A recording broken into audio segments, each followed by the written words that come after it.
और भाई लोगों कैसे हो। Welcome back to my channel. मैं हूँ Yash, first year student of Chuvash state university. तो ये वीडियो है एजुकेशन लोन के ऊपर कि आप कैसे इसके लिए अप्लाई कर सकते हो। तो चलो ठीक है, आगे बढ़ते हैं। तो एजुकेशन लोन, तो कुछ लोगों को तो पता ही नहीं होगा कि बेसिकली एजुकेशन लोन कभी कभार हो जाता है। तो एजुकेशन लोन और नॉर्मल लोन में डिफरेंस क्या होता है, मैं ये बताता हूँ आपको। तो एजुकेशन लोन और नॉर्मल लोन में डिफरेंस ये रहता है कि मान लीजिए आपका, पहली बात कि एजुकेशन लोन में इंटरेस्ट रेट बहुत कम होता है।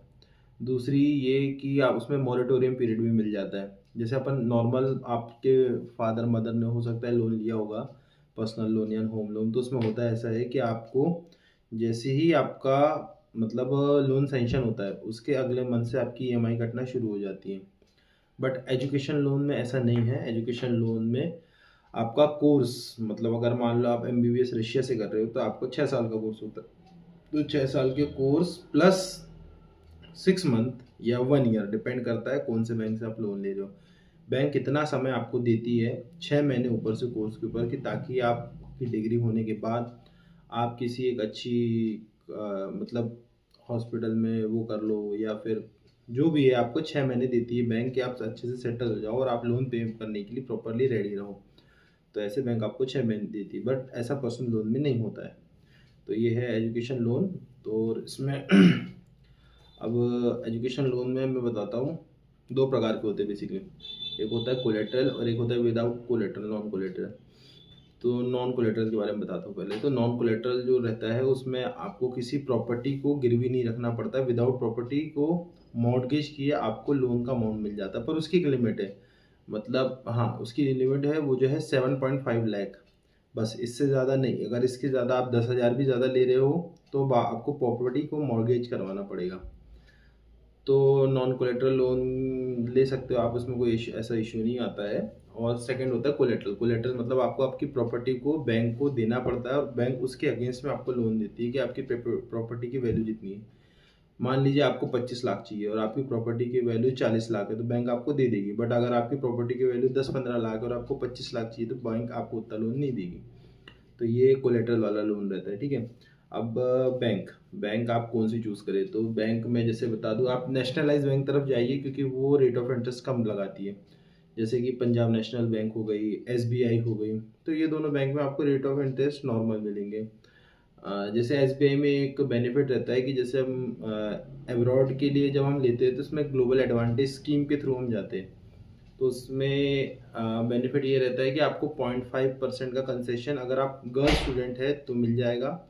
और 0.5% का कंसेशन आपको अगर आप ने एक एसबीआई की वो है पॉलिसी, एसबीआई ऋण रिक्शा, अगर आपने लेके रखे तो आपको वो मिल जाता है। बाकी फिर आप दूसरे बैंक से भी ले सकते हैं, जैसे कि यूनियन बैंक हो गया और एचडीएफसी क्रेडिट हो गया। तो इन सबको अप्लाई कहाँ करना है, अब इन सबको अप्लाई करना पड़ता है आपको विद्या लक्ष्मी पोर्टल पे। तो मैं ये विद्या लक्ष्मी पोर्टल की लिंक मेरे डिस्क्रिप्शन में पिन कर दूंगा, तो आप लोग वहाँ से जाके अप्लाई कर लेना। तो उसमें आपके बेसिक डिटेल्स भरना पड़ता है, आपके डॉक्यूमेंट्स को अपलोड करना पड़ता है। उसके बाद आप कोई भी एक एप्लीकेशन से 3 जगह अप्लाई कर सकते हो, मतलब 3 बैंक में आप अप्लाई कर सकते हो। इसके थ्रू भी होता है, एक आप डायरेक्ट ब्रांच में जाइए, आप बात करिए, वो आपको सब बता देंगे कि डॉक्यूमेंट्स क्या क्या लगेंगे, तो आप वो सबमिट कर दीजिए, तो वो भी कर देते हैं। तो processing fees, processing fees generally education loan में नॉन कोलेटरल में नहीं लगती है।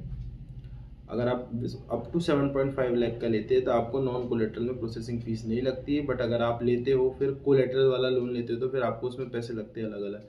जैसे मान लीजिए पहले आपकी प्रॉपर्टी का सर्च होता है, उसके बाद उसका वैल्यूएशन होता है, फिर बैंक का कुछ प्रोसेसिंग फ़ीस लेता है उसमें, तो ऐसा रहता है उसमें। ठीक है, तो फिर अब आप हम बात करते हैं कि कोलेटरल लोन लेना है तो उसमें कौन कौन सी प्रॉपर्टी हमारी मॉर्गेज हो जाएगी।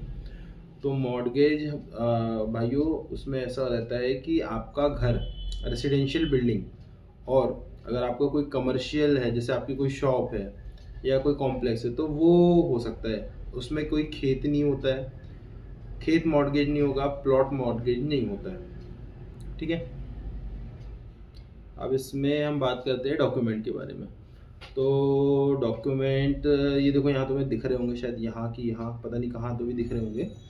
तो ये तुम्हारे डॉक्यूमेंट लगेंगे। फिर भी मैं बेसिकली बता देता हूँ तुमको कि बेसिक डॉक्यूमेंट्स उसमें रहते हैं कि आपको आपका आधार कार्ड, पैन कार्ड, नीट का स्कोर कार्ड, एडमिशन लेटर और एडमिशन लेटर, और एक था मेरे ख्याल से एक जिसमें फीस का, कॉलेज का फीस स्ट्रक्चर लिखा रहता है, लोन लेटर मिलता है, या फिर कोई कोई कॉलेजेस ऐसा रहता है कि वो एडमिशन लेटर में ही डिस्क्राइब कर देते हैं।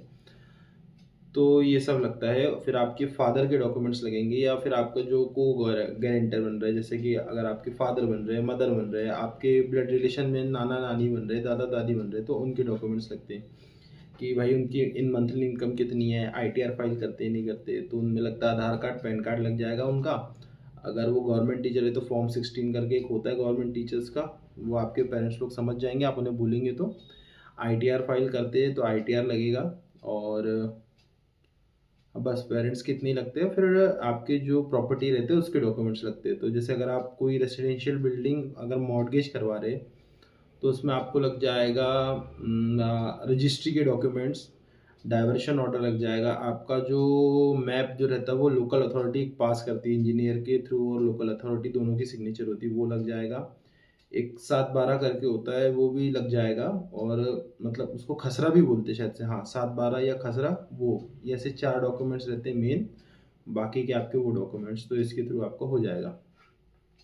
अब भैया कितने साल तक हम लोन ले सकते हैं, तो जनरली एसबीआई या फिर पीएनबी में 15 ईयर्स का लोन का मैक्सिमम रिपेमेंट टाइम है। उसमें 15 ईयर्स, हाँ आपका 15 ईयर्स का टाइम रहता है। उसमें आपको आपकी डिग्री भी कंप्लीट करना है, उसके बाद 7-8 सालों में बचे वालों में आपको अपना लोन का अमाउंट पे करना है। अब 2 प्रकार के लोन भी रहते हैं इसमें भी, एक रहता है फिक्स्ड लोन और एक होता है फ्लोटिंग।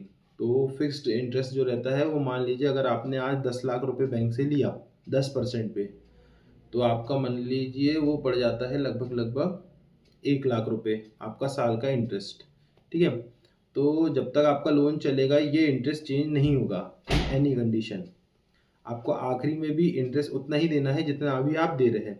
बट अगर आप फ्लोटिंग लोन लेते हैं, फ्लोटिंग टाइप में लेते हैं, तो फ्लोटिंग में क्या होता है, एक रेपो रेट होता है। रेपो रेट वो जनरली चेंज होता रहता है, तो जितना रेपो रेट रहेगा उसके हिसाब से आपको ब्याज देना पड़ता है।